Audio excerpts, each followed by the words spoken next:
नमस्कार, मैं रवीश कुमार। इंडिया गठबंधन समझ गया है कि उसकी लड़ाई केवल मोदी से नहीं, गोदी मीडिया से भी है।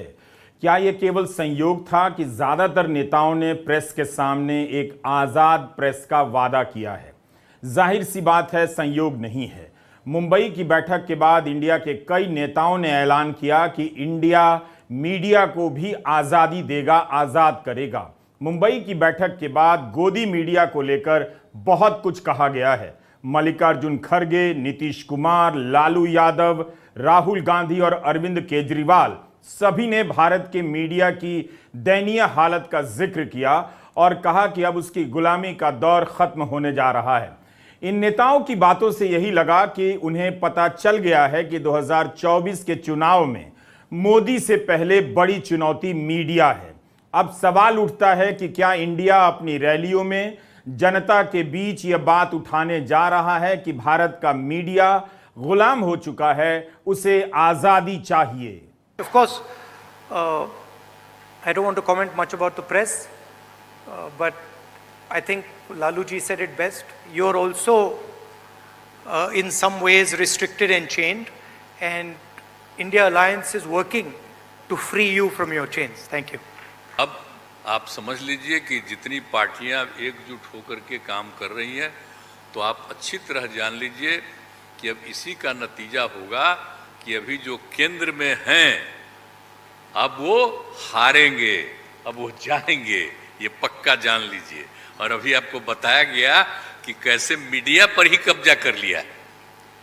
कोई भी दूसरे की बात कम छपता है और ज्यादातर उन्हीं की बात छपते रहती। कितना काम पहले हुआ है, अलग अलग राज्यों ने कितना काम किया है, दूसरे पार्टियों ने, उसका कम छपता है। ये कम करते हैं और ज्यादा छपता रहता है। तभी तो आप लोगों पर कब्जा न है जी, तब तो उपाय है। और जब एक बार उनसे मुक्ति मिलेगी तो आप सब प्रेस वाले आजाद होइएगा और जो आपको उचित लगेगा वही लिखिएगा और वही बोलिएगा। ये बहुत जरूरी है। अगर प्रेस के लोग कुछ लिखते हैं, कहीं क्या काम हो रहा है, क्या ठीक नहीं हो रहा है, वो जब लिखते हैं तो उसका असर जनता पर कितना पड़ता है। और आजकल देख रहे हैं कोई काम नहीं कर रहे हैं और खाली उनका बड़ाई हो रहा है।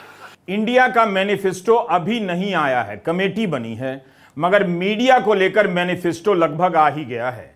गोदी मीडिया भारत की सबसे बड़ी राजनीतिक समस्या है। देखना होगा कि इंडिया प्रेस की आजादी को लेकर किस तरह के वादे करता है।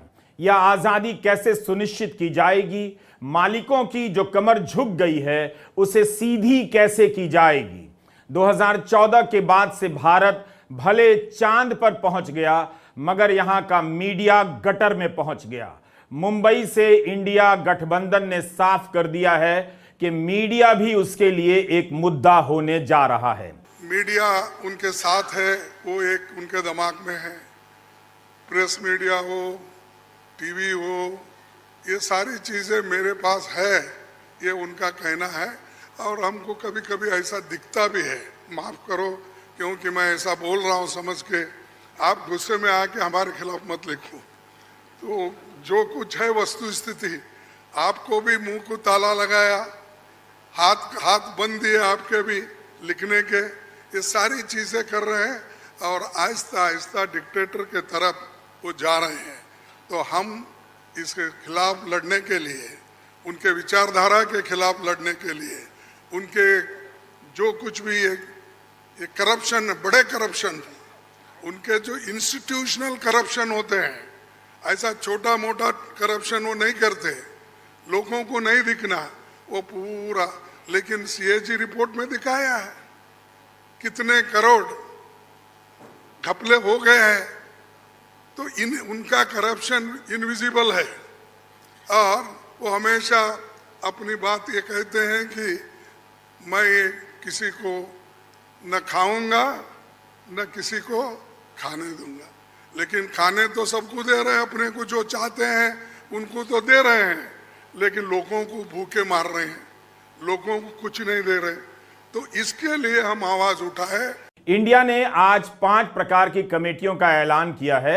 मीडिया पर भी एक वर्किंग ग्रुप बना है जिसमें 19 सदस्य हैं। इसमें कांग्रेस की तरफ से केवल जयराम रमेश हैं, राजद से मनोज झा, आम आदमी पार्टी से राघव चड्ढा हैं, जनता दल यूनाइटेड से राजीव रंजन। सोशल मीडिया के लिए भी वर्किंग ग्रुप बना है। भारत का गोदी मीडिया इंडिया के इस संदेश को स्वीकार नहीं कर पाएगा। वो स्वीकार करने की हालत में भी नहीं है। वो गुलाम हो चुका है, गटर में है। उसे क्या पता आजादी कैसी होती है। गोदी मीडिया का एक ही काम है, प्रधानमंत्री के उम्मीदवार के नाम पर इंडिया की हर बैठक को पहले से खारिज करना, मोदी के सामने कौन के सवाल से इंडिया को जीरो बताना। यह भी सही है कि केवल एकजुट हो जाने से चुनौतियां कम नहीं हो जाती हैं, जीत का रास्ता नहीं बन जाता है। मगर इंडिया ने बार बार साफ किया कि एकजुटता उनकी पहली चुनौती थी, रही है। इस चुनौती को अब पार कर लिया गया है। इंडिया का नेता कौन है, इस सवाल का जवाब इंडिया आपसी तालमेल के प्रदर्शन से देने लग गया है। हार जीत का फैसला अभी नहीं हुआ है, मगर इंडिया के सभी दलों के बीच एक पहचान बनती हुई देखी जा सकती है। कोई अपनी अपनी पहचान के लिए होड़ नहीं कर रहा है। सब अपने गठबंधन इंडिया को आगे कर रहे हैं। पटना के बाद, बल्कि पटना से कहीं बेहतर इंडिया ने मुंबई में गठबंधन के प्रति वफादारी और प्रतिबद्धता का प्रदर्शन किया है। यहां तक कि इनके बीच संदेह से देखे जा रहे शरद पवार को लेकर भी किसी ने तंज नहीं किया, उनका मजाक नहीं उड़ाया, बल्कि सबने उनके प्रति सम्मान जाहिर किया, उन्हें स्वीकार किया। यह एक बहुत बड़ा राजनीतिक संदेश रहा कि इंडिया को तोड़ने की कोशिश तो होगी, ईडी घर तो नहीं बैठेगी, कभी दल को तो कभी नेता को तोड़ने की कोशिश होगी, मगर इससे इंडिया के बीच संदेह और घबराहट पैदा नहीं होगी। तमाम संदेहों के बाद भी शरद पवार की मौजूदगी इंडिया के इस आत्मविश्वास का प्रदर्शन करती है कि वो ईडी के हमले को डील कर लेगी, सामना कर लेगी। बैठक की आने वाली सभी तस्वीरें बता रही हैं कि कांग्रेस ने सबसे बड़ा बने रहने का दावा छोड़ दिया है। इसका सबसे बड़ा प्रमाण है कि जितनी भी कमेटियां बनाई गई हैं, उसमें कांग्रेस की तरफ से एक ही सदस्य रखा गया है। 5 कमेटियां बनी हैं, सभी में हर दल की उपस्थिति बराबर है, कोई किसी पर भारी नहीं है।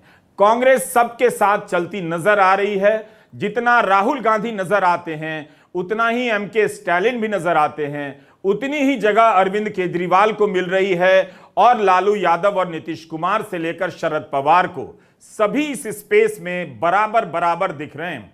कोई किसी से कम या ज्यादा नहीं दिख रहा है।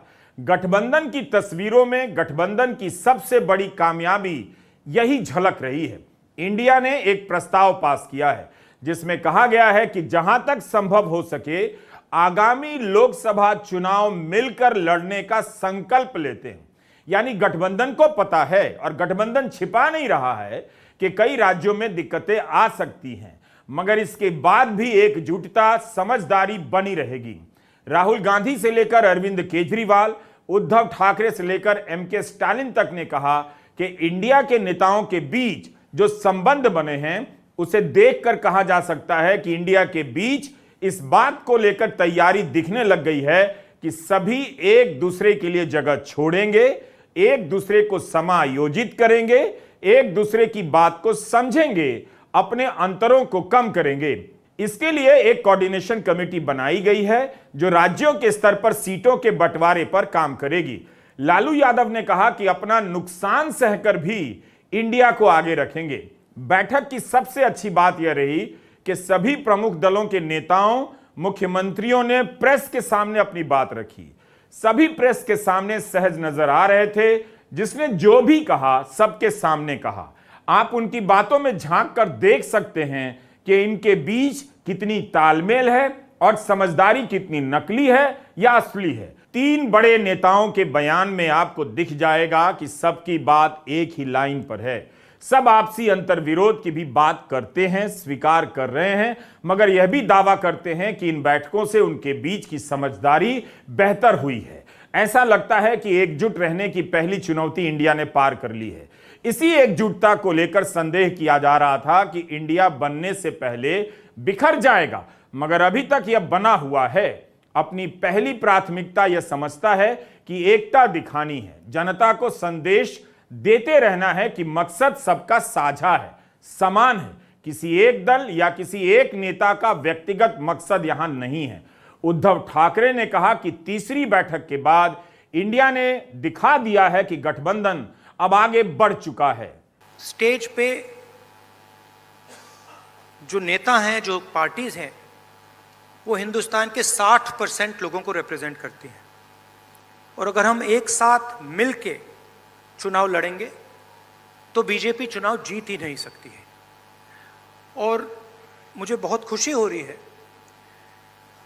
कि जो हमारी पार्टीज हैं, जो हमारे नेता हैं, उनके बीच में जो रैपोर है, जो फ्लेक्सिबिलिटी है, वो गहरी होती जा रही है। और मुझे लगता है कि इंडिया अलायंस बीजेपी को चुनाव में आसानी से हरा देगा। मुझे बेहद खुशी है कि इंडिया अलायंस में सब लोग आपस में जुड़ रहे हैं। एक चीज़ मैं देख रहा हूँ, बहुत बड़ी बड़ी ताकतें, अब सबको लगने लगा है कि ये इंडिया अलायंस मोदी सरकार के आने वाले समय में मोदी सरकार के पतन का कारण बनने वाला है। तो बहुत बड़ी बड़ी ताकतें इस इंडिया अलायंस को तोड़ने में लगेंगी, बहुत बड़ी बड़ी ताकतें।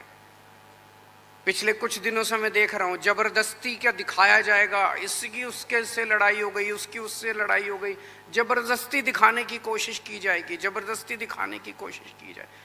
मैं पिछली 3 मीटिंग अटेंड कर चुका, मैं आपको पूरी जिम्मेदारी के साथ कह सकता हूँ, जितनी अच्छे से और जितने प्यार और मोहब्बत से सारी मीटिंग्स हुई हैं, किसी के साथ लड़ाई नहीं है। और यहाँ पे जितने लोग बैठे हैं, कोई पद के लिए नहीं आया, सब 140 करोड़ लोगों के इस भारत देश को बचाने के लिए आए हैं, इसको तरक्की के रास्ते पे ले जाने के लिए आए हैं। दिल्ली के मुख्यमंत्री अरविंद केजरीवाल ने कहा कि इंडिया गठबंधन को तोड़ने की बहुत कोशिशें होंगी, मगर अब यह नहीं टूटेगा। इंडिया ने कहा कि जल्दी ही वह देश के सामने अपने अलग अलग मुद्दों और वादों को लेकर उपस्थित होने वाला है और यह काम तेजी से किया जाएगा। बिहार के मुख्यमंत्री नीतीश कुमार ने कहा कि इंडिया को लगता है कि चुनाव पहले भी हो सकते हैं, इसलिए सभी अलर्ट हैं। इंडिया मजबूत होते जा रहा है। ये बात भी सच है कि जैसे जैसे हम करीब आते जा रहे हैं, एक कदम आगे बढ़ते जा रहे हैं, तो इंडिया के विरोधी दल में घबराहट हो रही है। पहले हमें पूछा जा रहा था कि विपक्ष की एकजुट, और उसी वक्त हमने कहा था कि विपक्ष की एकजुट में नहीं मानता, हम सारे लोग देश प्रेमी हैं और हमारी एकता देश प्रेमियों की एकता है। और हमने हमारे अलायंस का जो नाम लिया है इंडिया, तो अब इंडिया के विपक्ष, इंडिया के विरोधी जो है, आप सभी जानते हैं वो कौन है। आज की मीटिंग में अच्छी चर्चा हुई, अच्छे डिसीजन लिए गए, कुछ कमिटीज बनाई गई और हम सारे लोगों ने तय किया है कि आने वाले चुनाव में हम तानाशाही के खिलाफ लड़ेंगे, हम जितने सारे जुमलेबाज हैं उनके खिलाफ लड़ेंगे, हम भ्रष्टाचार के खिलाफ लड़ेंगे। और एक बात मैं जरूर बताना चाहता हूं कि हम मित्र परिवारवाद के खिलाफ भी जरूर लड़ेंगे। और वो इसलिए कि मैंने बंगलोर में कहा था कि भारत मेरा परिवार है, हम सब भारतीय हैं, तो सारा भारत मेरा परिवार है। परिवारवाद की अगर बात करें तो भारत परिवार छोड़कर इलेक्शन चुनाव के दरमियान एक नारा होता है, मैंने भी सुना था उस वक्त, सबका साथ सबका विकास। चुनाव जीतने के बाद जिन लोगों ने साथ दिया, सबको लात और अपने मित्रों का विकास, ये मित्र परिवारवाद अब हम चलने नहीं देंगे। और ये लड़ाई दिन ब दिन तेज होती जाएगी। पूरी जनता जो गरीब है, एक डर है, मन में डर है, क्या होगा, अब सेशन होने जा रहा है, क्यों बुलाया है, क्या होगा, आधी रात कुछ एक घोषणा हो जाती है, आज से ये बंद, आज से ये चालू। तो ये जो डर है, सब लोगों को हम एक विश्वास दिलाना चाहते हैं कि डरिए मत, भय मुक्त भारत के लिए हम सारे लोग इकट्ठा आए हैं। इस बैठक के बाद कई नेताओं ने इस बात की आलोचना की कि संसद का विशेष सत्र बुलाया गया, इसके बारे में विपक्षी दलों से कोई जानकारी नहीं ली गई, कोई राय नहीं ली गई, देश को अंधेरे में रखा गया। अब अटकलें चल रही हैं कि क्या होगा, किस लिए बुलाया जा रहा है। एक तरह का भय का माहौल बनाया गया है। और राहुल गांधी जी को भी हम काफ़ी मजबूती के साथ विश्वास हम लोग दिलाते हैं कि हम सब एकजुट हो करके सभी लोगों को एकोमोडेट करके आगे सीट शेयरिंग अब शुरू होगा। सीट शेयरिंग, और सीट शेयरिंग में हम लोग सब लोग सफल होंगे, कोई दिक्कत कठिनाई नहीं होगी, कहीं कोई हर्डल नहीं होगा। अपना कुछ नुकसान करके भी हम लोग इंडिया को, ये संघ है, हम लोग जिताएंगे और मोदी को हटाएंगे और देश को बचाएंगे। देश के इतिहास को ही बदलना चाहते हैं तो हम लोग सब मिलकर के देश के इतिहास को नहीं बदलने देंगे, और सब मिल करके जो अपना देश है वो पूरा मजबूती के साथ होगा और समाज के हर तबके का उत्थान होगा और किसी की उपेक्षा नहीं होगी। तो इसीलिए सब मिल करके, और जानते भी न हैं, बहुत कोशिश चलते रहते हैं हिंदू मुस्लिम कुछ इधर उधर हो जाए, लेकिन सबको एकजुट होकर के न है जी, देश तो सबका है ना, तो सब एकजुट होकर के, तो सब मिल करके और सारा अच्छा काम कर रहे हैं, तो सबको लेकर के आगे बढ़ाना है। और तो इसीलिए जरूरी है कि अब सब लोग, अब अच्छा हो गया है, सब लोगों को अपना अपना अधिकार था, तो लेकिन अब इतना ज़्यादा हम कोशिश करते रहे, बहुत कहते रहे कि जरा मिल जाइए, तो बात समझते समझते हो गया। अब तो हम यही चाहते हैं कि अब तेजी से काम हो, तो आज ही तय कर लिया है लोगों ने कि अब तेजी से हम लोग अभी से शुरू कर देंगे। अब कोई ठिकाना नहीं है, चुनाव समय के पहले भी हो सकता है, कोई ठीक नहीं है, इसलिए हम लोगों को भी तो अलर्ट रहना न पड़ेगा। इसलिए हम लोग सब इंटरनल बात पूरा कर लिए। यही मैं भी 55 साल से पॉलिटिक्स में हूँ और 52 साल से एमएलए एमपी राज्यसभा का मेंबर हूँ।